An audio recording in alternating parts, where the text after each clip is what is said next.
Hi guys, good morning everybody. चलिए, हम लोग कल ईसोफेगस के बारे में पढ़ना था, तो आज हम लोग स्टार्ट करते हैं अपना नया टॉपिक। क्या? ईसोफेगस।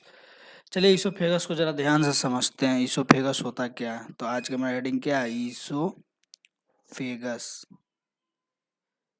जिसे हम लोग क्या कहते हैं? इसे हम लोग फूड पाइप भी कहते हैं। Food pipe. इसे समझने के लिए कुछ करना नहीं है, पहले ध्यान से समझते हैं। आप लोगों ने दो पाइप सुना होगा, एक फूड पाइप और एक विंड पाइप। आपने सुना होगा एक क्या? फूड पाइप और विंड पाइप। जरा ध्यान देते हैं, दोनों में अंतर क्या है। जब आप विंड पाइप को देखेंगे तो उसमें कार्टिलेज के रिंग्स पाए जाते हैं। क्या रिंग्स पाए जाते हैं? कार्टिलेज के रिंग्स। अब क्यों कार्टिलेज के रिंग्स पाए जाते हैं, जरा इस बात को समझिए। जब आप नारियल पीते होंगे स्ट्रॉ लगा करके, नारियल पीते होंगे स्ट्रॉ लगा करके, और जब आप इससे नारियल का पानी खींचते होंगे तो पाइप जो है वो सिकुड़ जाता होगा। तो ये कॉन्ट्रैक्शन और एक्सपेंशन ना हो ये विंड पाइप में, इसीलिए भगवान ने हमें क्या रिंग दिया? Trachea ring.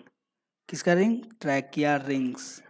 Trachea rings are found in food pipe. किसमें? Wind pipe, sorry, not food pipe. Wind pipe में ट्रैकिया के रिंग्स पाए जाते हैं, लेकिन फूड पाइप में ये रिंग्स नहीं पाए जाते हैं। तो ये क्यों नहीं पाए जाते हैं? क्योंकि यहाँ पे मुझे कॉन्ट्रैक्शन चाहिए ही चाहिए, तभी ये भोजन कहाँ पे आएगा? नीचे आएगा, स्टोमक में। जरा ध्यान से समझते हैं इसको। करना कुछ नहीं है, जैसे ही मान लीजिए फूड का पार्टिकल्स आया, this is what, this is a food particle. ये क्या है? फूड पार्टिकल है। अगर फूड पार्टिकल आया तो ये जब यहाँ से ये कॉन्ट्रैक्ट करेगा, सपोज दिस, ये मसल जो है फूड पाइप का, ये क्या किया? कॉन्ट्रैक्ट किया।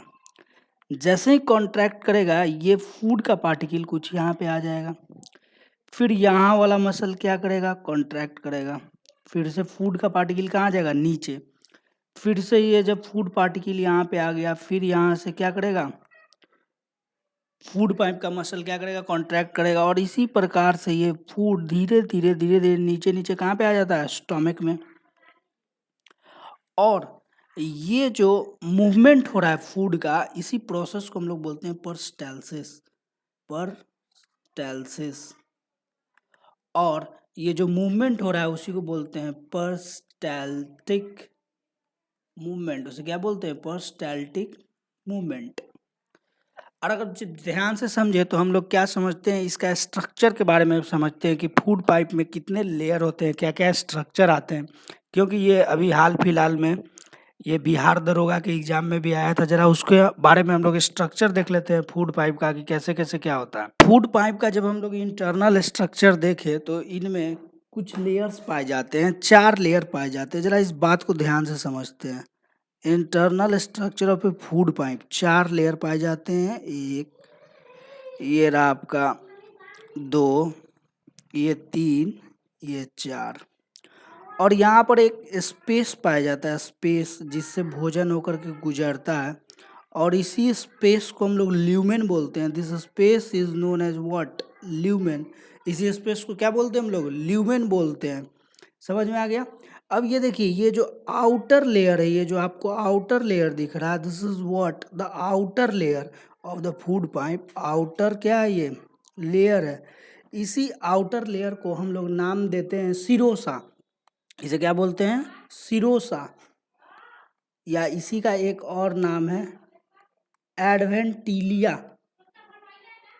ध्यान दीजिएगा, इसका 2 नाम है। आउटर लेयर जिसे हम लोग सिरोसा के नाम से जानते हैं। उसके बाद इसके जस्ट सेकंड लेयर, ये जो आप सेकंड लेयर देख रहे हैं, ये जो सेकंड लेयर, इसे मैं रेड से बना देता हूँ। ये जो सेकंड लेयर है, ये जो आप सेकंड लेयर देख रहे हैं, सेकंड लेयर, इसे बोलते हैं, इस सेकंड लेयर का नाम है आपको muscularis. Muscularis propria. Propria. Second layer is known as muscularis propria. अब हम लोग आते हैं किस पे? थर्ड लेयर पे। ये देखिए जो थर्ड लेयर आपको दिख रहा है, this is what? A third layer of food pipe. इसे बोलते हैं sub mucosa. This is known as what? Sub mucosa. सब मुकोसा। और ये जो आपको एक अंदर का लेयर दिख रहा है, ये this is the innermost layer of the food pipe which is known as mucosa. और यही बिहार दरोगा के एग्जाम में भी आया था क्वेश्चन, मुकोसा, इसे क्या बोलते हैं, मुकोसा। और सब मुकोसा, और मुकोसा में बहुत सारे क्या पाए जाते हैं, म्यूकस ग्लैंड पाए जाते हैं, म्यूकस ग्लैंड, म्यूकस ग्लैंड पाए जाते हैं। और म्यूकस ग्लैंड का काम क्या होता है, म्यूकस को सिक्रीट करना। अब हम लोग थोड़ा सा पढ़ लेते हैं कि इसोफेगस का लेंथ कितना होता है। तो लेंथ, इसोफेगस का जो लेंथ होता है ये आपका होता है 25 centimetre, 25 centimetre. This is the length of what, food pipe, that is 25 centimetre. हम लोग पढ़ लिए कि इसके बारे में, ये इसोफेगस के बारे में पढ़ लिए, जिसे हम लोग क्या बोलते हैं, फूड पाइप भी बोलते हैं। अब ये भोजन कहाँ पे जाएगा, स्टोमक में। तो अब हमारा नेक्स्ट हेडिंग क्या होगा, स्टोमक। और next heading is stomach. Stomach को अगर जरा ध्यान से देखें तो स्टोमक का कुछ शेप इस प्रकार से होता है। This is the what, a shape of A stomach, जिसे हम यू शेप्ड भी बोलते हैं, यू शेप।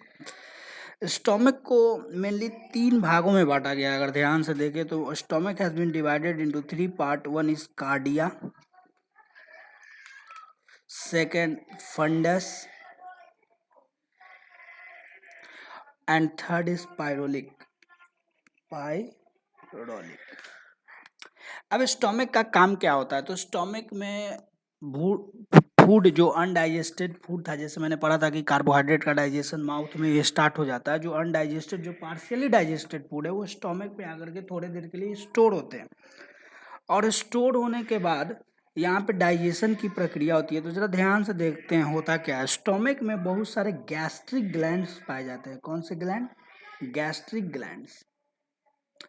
अब गैस्ट्रिक ग्लैंड्स में होता क्या है, तो गैस्ट्रिक ग्लैंड्स में गैस्ट्रिक जूस पाए जाते हैं। कौन से juice, gastric juice, gastric juice पाए जाते हैं। अब गैस्ट्रिक जूस में होता क्या क्या है, तो जरा ध्यान देंगे। गैस्ट्रिक जूस में 3 चीज पाए जाते हैं। 3 components are found in gastric juice. One is water, another is hydrochloric acid, that is HCl, and third one is enzymes। ये 3 चीज पाए जाते हैं। अब इंजाइम्स में क्या क्या पाए जाते हैं, अगर ध्यान से देखें तो 2 प्रकार के इंजाइम्स पाए जाते हैं। एक रेनिन और एक होता है क्या, pepsin. 2 types of enzymes are found, rennin and pepsin. अब सवाल आता है कि ये जो फंक्शन है, what is the function of HCl। तो फंक्शन ऑफ HCl पहले पढ़ते हैं कि होता क्या है। फंक्शन ऑफ HCl, तो HCl का 2 काम है। पहला, टू किल माइक्रो ऑर्गेनिज्म, जो भी माइक्रो ऑर्गेनिज्म जो पैथोजेंस आपके लिए हानिकारक है उसको क्या करता है, ये मार देता है। तो टू किल माइक्रो ऑर्गेनिज्म, ठीक है। उसके बाद अब हम लोग पढ़ेंगे सेकेंड फंक्शन की HCl का दूसरा। तो जो सेकेंड फंक्शन है HCl का, जो आपने ये जो 2 इंजाइम्स पढ़ा आपने, रेनिन और पेप्सिन, ये एक्टिवेटेड फॉर्म में नहीं होता। तो इसे एक्टिवेट करने के लिए मुझे HCl की रिक्वायरमेंट होती है। जैसे कि ये रहता है इनएक्टिव फॉर्म में, जिसे बोलते हैं प्रोरेनिन, और ये इनएक्टिव फॉर्म में रहता है जिसे बोलते हैं पेप्सिनोजेन, पेप्सिनोजेन। अब इसे एक्टिवेट करने के लिए मुझे चाहिए क्या, HCl। We require what, HCl, तभी ये अपने एक्टिवेटेड फॉर्म में आएगा। जस्ट लाइक कुंभकर्ण, कुंभकर्ण का आपने रामायण में देखा भी होगा। तो इसे एक्टिवेट करने के लिए क्या चाहिए, HCl की रिक्वायरमेंट होगी। तो मैंने प्रोरेनिन को HCl दे दिया तो ये क्या बन गया, रेनिन। और जैसे ही पेप्सिनोजेन को HCl मिला तो ये एक्टिवेट हो गया और इस किस में कन्वर्ट हो गया, पेप्सिन में। अब पढ़ते हैं कि रेनिन का काम क्या होता है। तो रेनिन का काम होता है इमल्सिफिकेशन करना, इमल्सिफिकेशन। जैसे कि हम लोग मिल्क पिए, उसके छोटे मॉलिक्यूल्स में तोड़ देना, ही ये क्या काम होता है, रेनिन का। Means it help in digestion of what, milk. अब प्रोटीन का डाइजेशन कौन करता है, ये पेप्सिन। ये क्या करेगा, प्रोटीन का क्या करेगा, डाइजेशन करेगा। और जो स्टोमक में एक चीज याद रखिएगा, ये बहुत इंपॉर्टेंट है, it must be remember, digestive food जो है, जो स्टोमक में डाइजेस्टिव फूड है और जो अनडाइजेस्टेड फूड बना, undigested food in stomach, it is known as what? Chyme. It is known as chyme. याद रखिएगा, इसे काइम बोलते हैं, चाइम नहीं बोलेंगे, इसे काइम बोलेंगे, ठीक है। अब एक क्वेश्चन आया था अभी कंपटीशन एग्जाम में हरियाणा एसएससी में कि अल्कोहल का डाइजेशन कहाँ पे होता है। तो अगर पूछे कि अल्कोहल का डाइजेशन कहाँ पे होता है, तो याद रखिएगा ये स्टोमक में होता है। लेकिन बहुत कोई सोचते हैं कि अरे ये तो लीवर खराब हो जाता है। हाँ, तो लीवर खराब इसलिए होता है कि स्टोमक का डाइजेशन तो होगा कहाँ पे? स्टोमक में। लेकिन इससे जो टॉक्सिक सब्सटेंस निकलते हैं, टॉक्सिक सब्सटेंस, वो स्टोर कहाँ पे हो जाता है? लीवर में। अब जरा ध्यान से देखें तो अल्कोहल से कौन कौन सा टॉक्सिक सब्सटेंस निकलता है। तो अगर मैं लिखूँ तो अल्कोहल से 2 टॉक्सिक सब्सटेंस निकलते हैं, एक है एसीटोन, आपने पढ़ा भी होगा, और एसिटल्डिहाइड। एसिटल्डिहाइड तो होता क्या है, ये दोनों को क्या कर लेगा, ये जो हमारा लीवर है इसे क्या कर लेगा? स्टोर कर लेगा। और जब लीवर स्टोर कर लेगा, इसीलिए हम अल्कोहल पीने से कहाँ पे इफेक्ट पड़ता है? लीवर। क्योंकि लीवर अच्छा चीज़ को भी स्टोर कर लेता है, फैट को भी स्टोर कर लेगा, जो भी एक्स्ट्रा चीज़ें, अच्छा चीज़ को भी स्टोर करेगा और ख़राब चीज़ को भी स्टोर कर लेगा। इसलिए हमारा जो लीवर है वो क्या हो जाता है? इफेक्ट हो जाता है। अब अगले वीडियो में हम लोग पढ़ेंगे स्मॉल इंटेस्टाइन के बारे में। We will discuss next topic that is known as what small intestine in our next video. So stay tuned with us. हमारा चैनल को सब्सक्राइब करें, लाइक करें। Thank you.